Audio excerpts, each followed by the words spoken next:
اب کسی کے ذہن میں کوئی بات نہیں ہو. کیا نماز کے بیچ میں سلام کا جواب دے سکتے ہیں؟ ان کا سوال یہ ہے کہ نماز کے بیچ میں سلام کا جواب دے سکتے ہیں. نہیں بھائی، سلام کا جواب تو نہیں دے سکتے، لیکن ایک حدیث یہ ملتی ہے کہ اگر کوئی آگے سلام کرے بے ساختہ، اسے دھیان نہیں تھا کہ تم نماز پڑھ رہے، تو اشارے سے آپ اسے جواب دے سکتے اگر پینٹ ہلکی سی پھٹ رہی ہو تو کیا نماز ہو جائے گی؟ ہیں. ان کا سوال یہ ہے کہ اب پینٹ پھٹی ہوئی ہونے میں نماز ہو جائے گی. اب یہ دیکھنا پڑے گا کس جگہ سے پھٹ رہی پینٹ.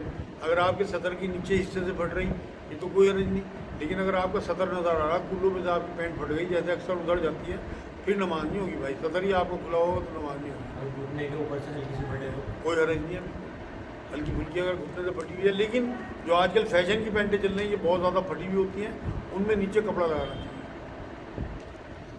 صدقات میں پرانی چیزیں دینے سے کیا اجر نہیں ملتا؟ ان کا سوال یہ ہے صدقات میں پرانی چیزیں دینے سے کیا اجر نہیں ملتا؟ نہیں، اجر تو ملتا ہے بھائی، کیونکہ قرآن کی آیت یہ ہے کہ اللہ کی راہ میں ردی چیزیں نہ دینا. تو جو لوگ اس آیت پہ عمل کرتے ہیں اور اللہ کی راہ میں بہترین چیزیں دیتے ہیں، اگر پھر وہ اس کے بعد پرانی چیزیں اپنی یوز کری ہوئی دیتے ہیں تو اللہ انہیں بھی قبول کر لے گا. لیکن اگر کوئی نئی چیزیں تو دیتا ہی نہیں بالکل بھی اللہ کی راہ میں، صرف ردی چیزیں، اپنی پھٹے ہوئے کپڑے، پرانے جوتے، جو سوٹ پسند نہ آیا وہ سوٹ دے دیا، جو بچہ اب نارمل سا ہوا اسے دین کے کام میں لگا دیا، تو ایسے لوگوں کے صدقات شاید اللہ قبول نہ کرے. ایسے لوگوں کو صدقات قبول ہوں گے جو اس آیت میں عمل کریں گے کہ اللہ کی راہ میں ردی چیز نہ دینا، اچھی چیزیں دیتے ہیں تو انشاءاللہ ایسی چیزیں بھی قبول ہوں گی. کیا کھا کر جان بوجھ کر روزہ توڑنے پر بھی 16 روزے رکھیں؟ ان کا سوال یہ ہے کیا کھا کر روزہ توڑنے پر بھی جان بوجھ کر اگر کھا لیا تو اس میں بھی کیا 60 روزے رکھنے کا حکم ہے؟ نہیں بھائی، آپ ایک روزے کے بدلے ایک روزہ رکھیں گے. 60 روزوں کا جو حکم ہے نا وہ صرف مباشرت کے اس میں ہے کہ اگر آپ نے بیوی سے مباشرت کر لی روزے کی حالت میں تو آپ کو 60 روزے رکھنے ہیں لگاتار. میرے پاس نومبر سے 1 لاکھ روپے ہیں، کیا ان پر زکوٰۃ ہوگی؟ ان کا سوال یہ ہے نومبر سے 1 لاکھ روپے ہے کہ ان پہ زکوٰۃ ہوگی؟ نہیں بھائی، زکوٰۃ جو ہے وہ 7.5 تولہ سونا اور اس پہ بھی 1 سال گزر جائے اس کے بعد زکوٰۃ واجب ہوتی ہے. 1 مہینے بعد شادی کے بیوی کو ڈاکٹر کو دکھایا تو وہ 6 ہفتوں کی پریگننٹ تھی. میں نے اس کو چھوڑ دیا، کیا ٹھیک ہے؟ ان کا سوال یہ ہے کہ شادی ہوئی ان کی، 1 مہینے بعد بیوی کو ڈاکٹر کے دکھانے لے گئے تو اس نے بتایا یہ 6 ہفتے کی پریگننٹ ہے، تو انہوں نے اسے چھوڑ دیا. مطلب ظاہر سی بات ہے انہیں یہ لگا کہ پہلے سے پریگننٹ تھی، شادی کو تو 1 مہینہ ہوا، 6 ہفتے کی پریگننٹ ہے، تو انہوں نے اسے گھر بٹھا دیا. آپ نے اچھا نہیں کیا بھائی، یہ آپ کے علم کی کمی کی وجہ سے ہوا. کیونکہ میں میڈیکل لائن سے جڑا ہوں، مجھے اس بات کا پتہ ہے کہ جو ڈاکٹر ہوتے ہیں الٹرا ساؤنڈ جب کرتے ہیں تو وہ بچی کی پیریڈ کے حساب سے ڈیٹ بتاتے ہیں پریگننسی کی. تو اگر آپ کی شادی 15 تاریخ کو ہوئی اور آپ کی بیوی کو پیریڈ جو ہیں 1 تاریخ کو آ گئے تھے، تو آپ نے جب ڈاکٹرنی کو دکھایا اپنی شادی کے 1 مہینے بعد تو اس نے وہاں سے گنا ہوگا اسے. تو آپ کی بیوی میرے حساب سے تو پاک صاف لگ رہی. آپ جا کے سب کے پیر پکڑو، ویسے تو اب وہ بھیجیں گے نہیں اسے، مجھے نہیں لگتا، لیکن آپ نے دل دکھایا پورے معاشرے میں اسے بدنام کر کے اس کے رشتہ داروں میں، کیونکہ ہر ایک کو پتہ لگ گیا ہوگا. اور اگر پتہ نہیں لگا تو خاموشی سے جاؤ چپ چاپ اپنے ساتھ سدھر کے بیوی کے پیر پکڑو، معافی مانگو. پہلے کنفرم کر لینا بھائی ڈاکٹر سے میری بات صحیح ہے نہیں ہے. اگر آپ کو میری بات دل کو لگے تو آپ اسے بچی کو لے آؤ، وہ پاک صاف لڑکی ہے. اور آپ یہ سمجھ لو قرآن میں سورہ توبہ میں یہ کہا اللہ نے کہ جو معصوم عورتوں پہ الزام لگائیں گے وہ بہت بڑے عذاب میں مبتلا ہوں گے. کیونکہ حضور اکرم صلی اللہ علیہ وسلم کی وائف حضرت عائشہ رضی اللہ تعالیٰ عنہ ہماری ماں، ان پہ بھی الزام لگایا تھا، تبھی آیت اتری تھی. تو اس لیے بچ جاؤ آپ اس گناہ سے. اللہ آپ کو توفیق دے دے کہ آپ جاؤ اور اپنی انا کو ختم کرو، ان کے پیر پکڑو، معافی مانگو کہ میری سے غلطی ہوئی. لیکن پہلے ڈاکٹر سے ضرور مل لینا بھائی میری بات کا کنفرم کرنے کے بعد، جس سے آپ کی دل کو تسلی رہے اور آگے کی زندگی آپ کی آسان ہو. کیا شب قدر میں پوری رات جاگ کر عبادت کرنی ضروری ہے؟ ان کا سوال یہ ہے کیا شب قدر میں پوری رات جاگ کے عبادت کرنا ضروری ہے؟ نہیں بھائی، آپ اگر تھوڑی دیر بھی جاگیں گے اور آپ نفل پڑھ رہے ہیں اور فرشتوں کا ادھر سے آنا ہو، کیونکہ یہ تو یہ کہا نا قرآن نے سورہ شب قدر کو تو کہ یہ آپ طلوع آفتاب تک رہتی ہے سورج. تو آپ کسی بھی ٹائم اٹھے اور آپ نے نفل شروع کر دی، قرآن کی تلاوت شروع کر دی، ذکر شروع کر دیا، تو وہ آپ کا انشاءاللہ تعالیٰ گنے جائے گا. وہ رات آپ کو مل گئی. ضروری نہیں ہے اگر آپ کی حالت ایسی ہے کہ آپ کو نیند آ رہی سارا دن کے تھکے ہوئے ہیں کہ آپ ساری رات جاگو. ویسے جو ساری رات جاگیں گے ان کے اجر ویسے ہی ہوں گے اور جو کم رات جاگیں گے لیکن انہیں لیلۃ القدر مل جائے گی. ضرور نہیں ہے کہ پوری رات جاگیں. ایک بھائی کا سوال ہے، اگر مغرب پڑھنا بھول جائیں تو عشاء میں ادا کر سکتے ہیں قضا؟ قضا ان کا سوال یہ ہے اگر مغرب پڑھنا بھول جائیں تو عشاء میں قضا ادا کریں. قضا نہ ادا کریں بھائی. عشاء سے پہلے آپ اگر مغرب پڑھ دیں گے عشاء کے ساتھ ہی تو آپ کی ادا ہوگی وہ بھی، کیونکہ قضا کا تو کوئی تصور ہی نہیں ہے اسلام میں. قضا ہے ہی نہیں اسلام میں. میں بار بار بتا چکا آپ کو. یہ اصطلاحات پتہ نہیں کہاں سے آ گئی پتہ نہیں. قضا کہتے ہیں مردہ کو. اس کی قضا آ گئی تھی، کوئی مر جائے تو آپ نے سنا ہوگا. قضا نمازیں تھوڑی لے لے گا اللہ پاک. قضا تو وہ ہے کہ آپ جان بوجھ کے ساری نمازیں چھوڑے رکھو مہینوں سالوں دنوں. وہ ہے اصل تو معاملہ. اگر آپ کوئی نماز پڑھنا بھول گئے یا آپ سو گئے، آپ نے الارم بھی لگا رکھا نہیں اٹھ پائے، تو آپ اٹھتے ہی وہ نماز پڑھ دو. اسی ٹائم اس نماز کا جو ہے وہ ٹائم ہے.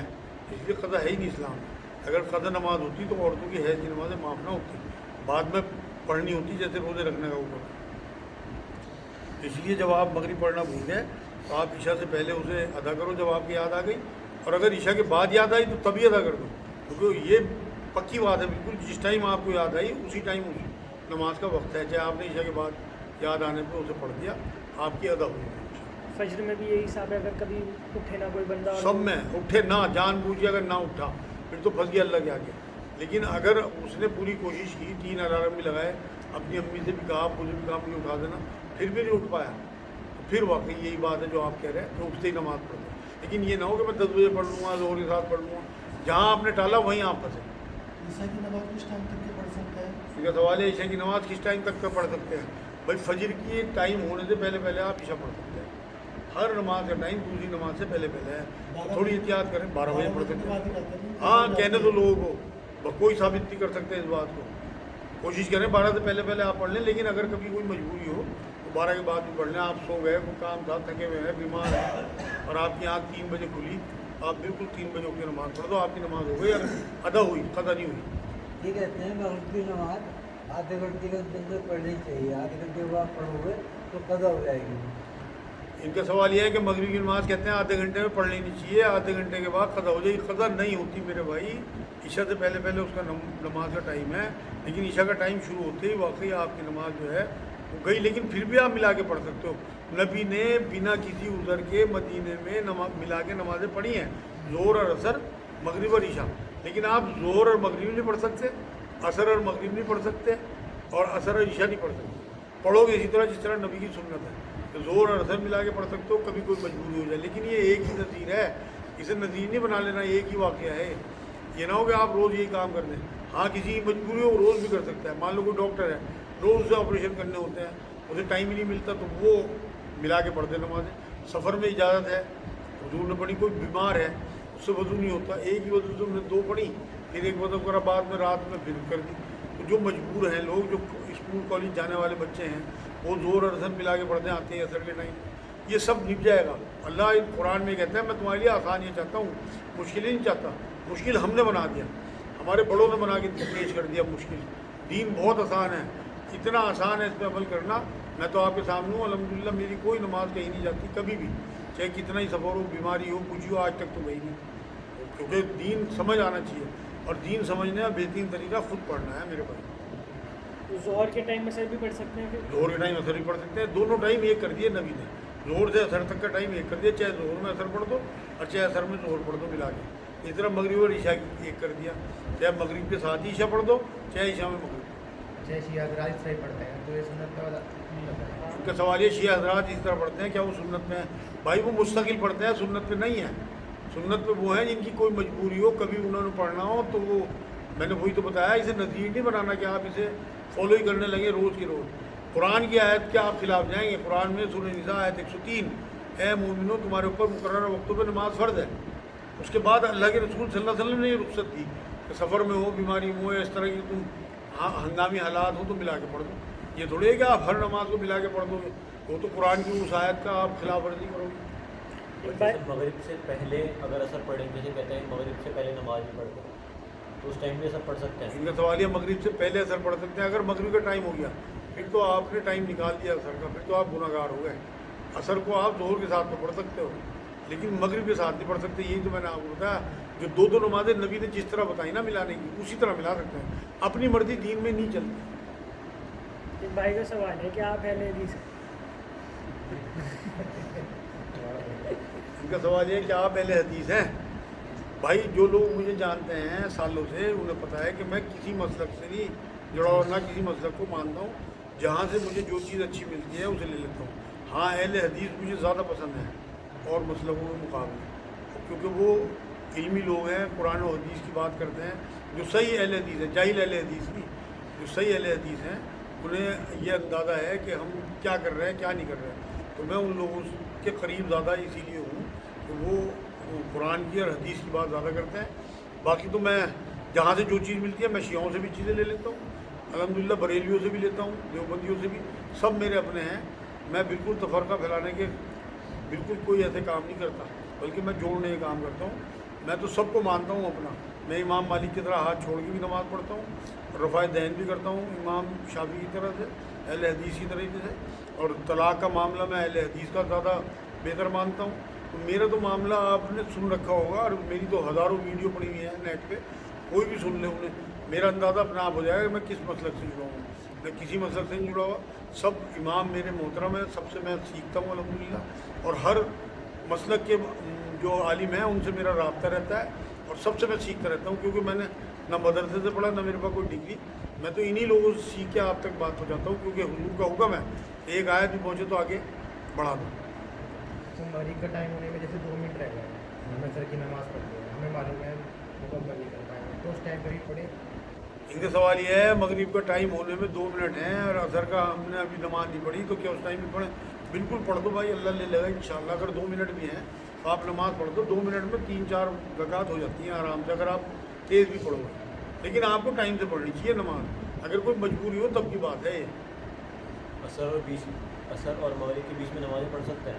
ان کا سوال ہے عصر اور مغرب کے بیچ میں نماز نہیں پڑھ سکتے. حضور نے منع کیا سجدہ کرنا. عصر کی نماز تو آپ پڑھ لی, اس کے بعد آپ نے کوئی نفلی نماز نہیں پڑھ لی. کیا اذان کے جواب میں حضور صلی اللہ علیہ وسلم کے نام پر درود پڑھیں؟ ان کا سوال یہ, کیا اذان کے جواب پہ جو حضور کا نام آتا ہے اشہد ان محمد رسول اللہ, تو کیا درود پڑھیں؟ بالکل پڑھیں بھائی. تو وہ حدیث ہے کہ ہلاکت اس شخص کی جو میرا نام میں نامی آئے اور وہ پھر درود نہ بھیجے. اور حضور نے اس کا آمین کہا تھا, میں نے سنائی تھی ایک حدیث آپ کو. ایک اور حدیث ہے کہ بخیل ہے وہ شخص جو میرے نام آنے پہ درود نہ بھیجے. تو اگر آپ حضور کی نظر میں کنجوس ہونا چاہ رہے ہیں تو نہ پڑھو, ورنہ کیا لگتا ہے یار اشہد ان محمد رسول اللہ آپ نے جواب میں کہا اور ساتھ میں صلی اللہ علیہ وسلم کہہ دیا, ہو گیا کام. کورٹ میرج کی ہے, اب نکاح کرنا ہے, کیا ماں باپ کی رضامندی چاہیے؟ کورٹ میرج کی ہے, اب نکاح کرنا ہے, کہ اب ماں باپ کی رضامندی چاہیے. بالکل بھائی, لڑکی کو تو رضامندی چاہیے ہی چاہیے. کورٹ میرج کر لی کوئی بات نہیں, اب نکاح کریں, حجاب و قبول کریں, چاہے زیادہ لوگوں کو نہ بلائیں لیکن چند گھر والے ہوں. نبی نے فرمایا بنا ولی کے لڑکی کا کوئی نکاح نہیں ہے. تو اگر وہ کنواری لڑکی ہے جس نے ایک کورٹ میرج کی ہے, اسے اپنے ماں باپ کی اجازت بہت ضروری ہے, ورنہ یہ نکاح نہیں ہوگا. ہاں اگر وہ طلاق شدہ ہے یا کوئی بیوہ ہے تو اسے حضور نے فرمایا کہ وہ اپنی مرضی سے نکاح کر سکتی ہے. لیکن کنواری لڑکی جو ہے نا, انہیں تو لڑکے برگلا لیتے ہیں نا, تو کیونکہ وہ جو بیوہ یا ویسی لڑکی ہوتی ہے نا طلاق شدہ, اس نے تو سارا تجربہ حاصل کر لیا ہوتا ہے, اسے پتہ ہے کہ کس طرح سے ٹیکل کرنا مردوں, تو اسے اجازت دی رسول پاک نے. لیکن کنواری لڑکیوں کو اس معاملے سے بالکل دور رہنا چاہیے, بچنا چاہیے. یہ کورٹ میرج وغیرہ بھی نہیں کرنی چاہیے, سیدھا نکاح ہونا چاہیے. اپنے ماں باپ کو یقین مل جائے, وہ اس لڑکے کے بارے میں پتہ کریں. اگر وہ لڑکا اچھا ہوا, ان کی فیملی کے لیے سوٹیبل ہوا اور آپ کے لیے سوٹیبل ہوا, تو بالکل وہ اجازت دیں گے. ابھی جو آپ نے کورٹ میرج کی ہے اب آپ کو نکاح کرنا چاہیے دونوں کو, لیکن اپنے ماں باپ کو رضامند کر کے. کیا وضو میں آدھا 3 بار زیادہ دھو سکتے ہیں؟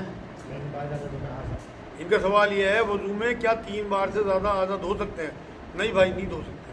آپ ویسے دھو لیں, وضو سے پہلے دھو لیں, وضو کے بعد دھو لیں.